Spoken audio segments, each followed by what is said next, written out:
Nesse vídeo de hoje eu quero falar um pouquinho sobre Deep Ecology, ou ecologia profunda. Nós temos alguns nomes, e acho que os dois nomes mais conhecidos na ecologia profunda é do Aldo Leopold e do Arnés. Alguns consideram Aldo como o pai da ecologia profunda, ou a maioria deles, mas são nomes importantes para a gente pensar sobre essa teoria, que é uma teoria filosófica. Então,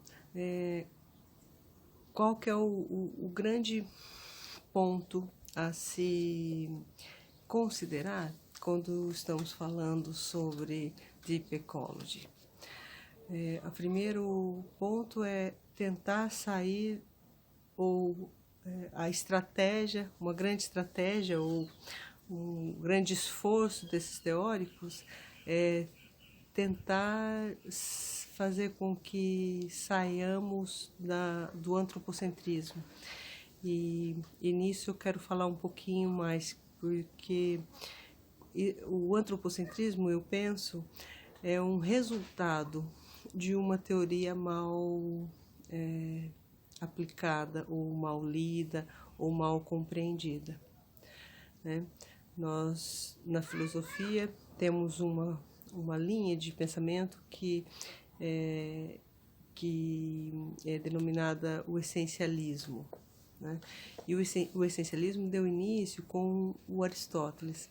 O Aristóteles, ao fazer a divisão das almas, coloca a alma intelectiva como a alma própria do ser humano. Ou seja, nós somos superiores numa conjectura de uma evolução, vamos pensar assim, porque nós pensamos, né? Nós temos a razão que nos confere esse status de superioridade. Ora, quando Aristóteles fala isso dentro de uma filosofia antiga, onde o ponto principal, o problema principal é ontológico, não causaria muitos problemas, eu penso, ou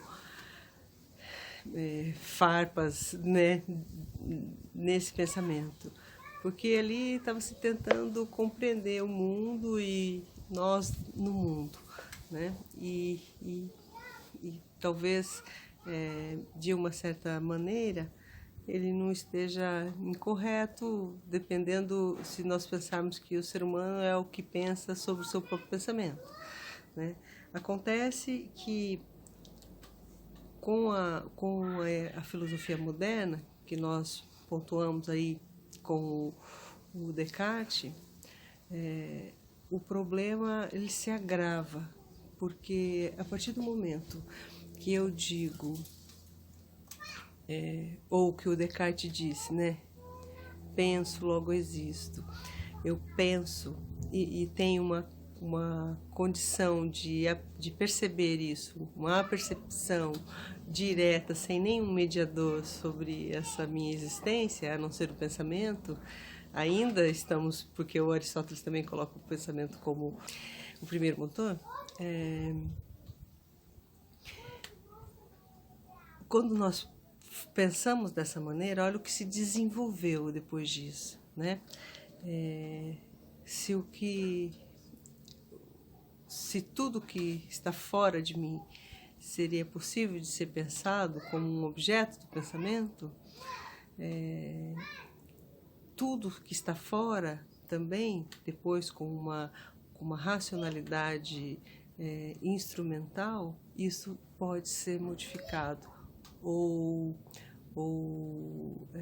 submetido a algumas condições. E a natureza passa, a partir desse momento, não mais ser uma extensão, quer dizer, nós sermos extensão, ou a gente fazer parte da mesma matéria, né? Do mesmo início, nós olhamos a natureza de uma outra forma. Né? A natureza está para nos servir.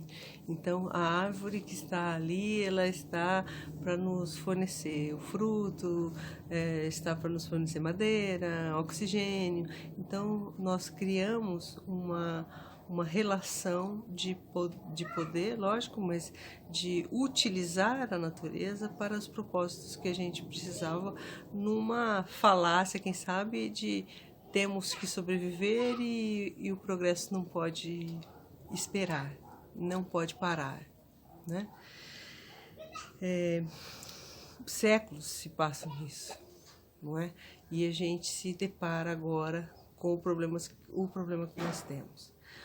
Quando pensamos em uma ecologia profunda, nós estamos pensando em mudar esse paradigma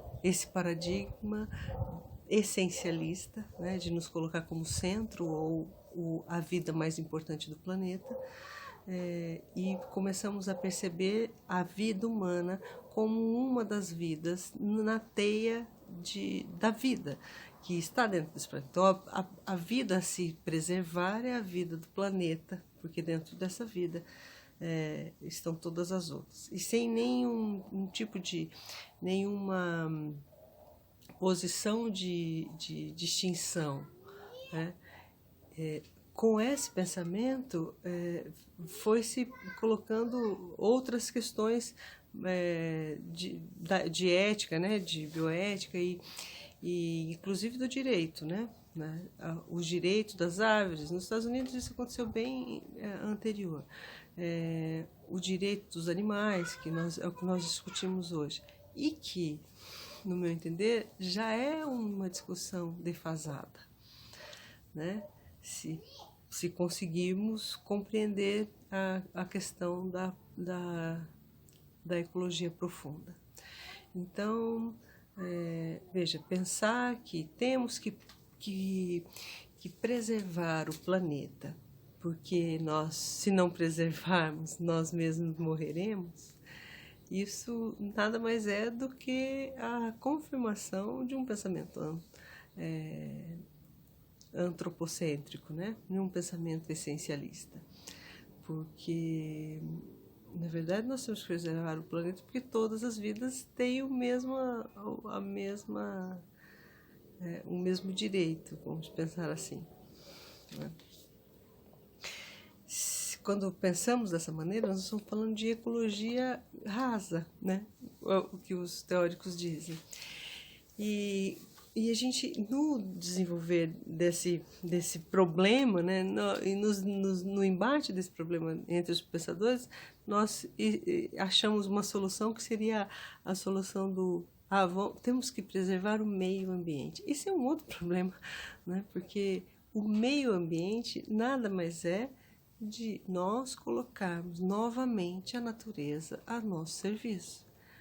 O nosso entorno, nós temos que preservar o meio ambiente porque é o entorno que nos favorece, né? Porque nós precisamos de comida, porque nós precisamos de ar, precisamos de água limpa.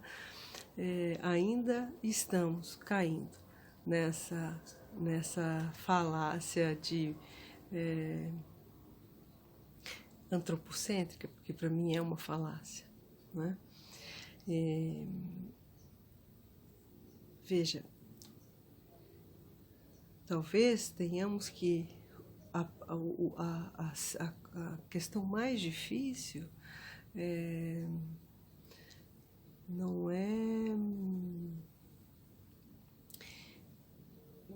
é a questão de mudar os hábitos, eu acho que mudar os hábitos acaba sendo fácil, né? Até porque se isso vier então de uma lei ou de cima para baixo, fica muito mais fácil. Alguns países aboliram o plástico, por exemplo, né? De suas, né, assim, vou dar um exemplo, existem universidades que as suas cantinas já não fornecem mais nenhum tipo de de embalagem plástica e que também não tem mais, a alimentação não é mais adepta à carne, por exemplo, né? E isso, olha como é fácil mudar o hábito, não é mesmo? Se o hábito é mudado de uma ordem ou de uma condição, você não tem como, se você come na cantina dessa universidade, é assim que você vai comer. Então, talvez, porque a gente sempre joga para o outro essa dificuldade, né? Ah, mas fulano joga... As pessoas jogam lixo na rua. As pessoas, num entender assim um pouco mais amplo, somos todos nós. Nós jogamos ainda lixo na rua. Nós deixamos ainda os animais indefesos. Nós ainda escravizamos, né? Então, talvez todo esse problema de escravizar ou de dar situações semi-escrava para pessoas, prender animais e escravizá-los para reprodução e venda, não é mesmo? Isso tudo, pensando bem friamente, são resultados de um pensamento essencialista e que se desdobrou a um antropocentrismo, não é?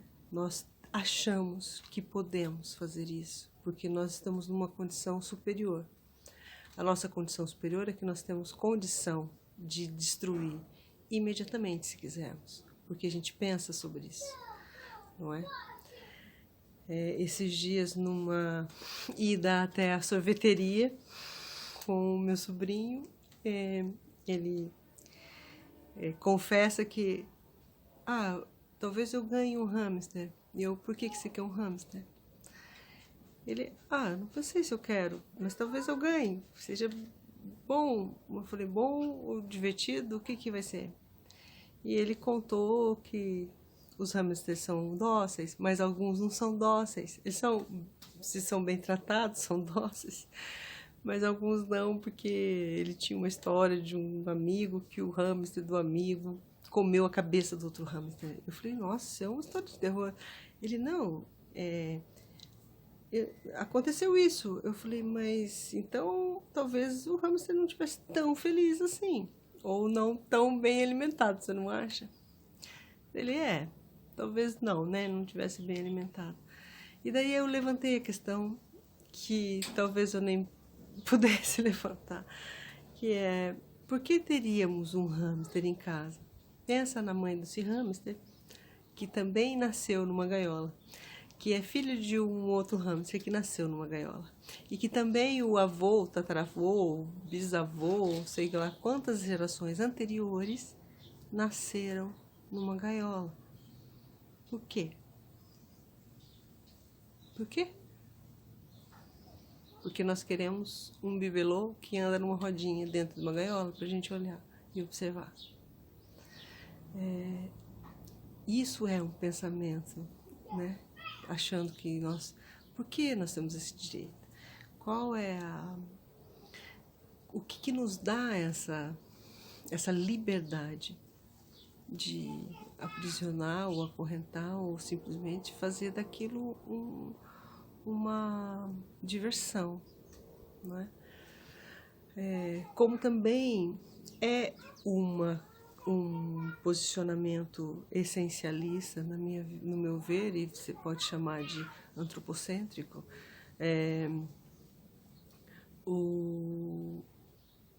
ter uma vida sustentável na seguinte situação: nós delimitamos o espaço e dele nós fazemos o que quisermos, né?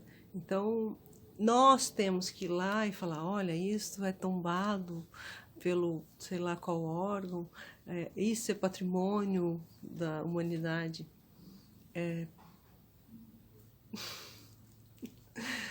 Patrimônio da humanidade, daí, nós vamos então ter aquilo preservado. São essas questões que nós precisamos ter anteriormente, né? E outras que se desdobram dessas. ainda estamos agindo como se nós tivéssemos o aval de criar e destruir, se quisermos, pensando na natureza sempre. É sobre isso que eu gostaria de refletir hoje. E se alguém tiver interesse nas leituras, eu vou deixar o link de livros aí na descrição, como sugestão para diálogo.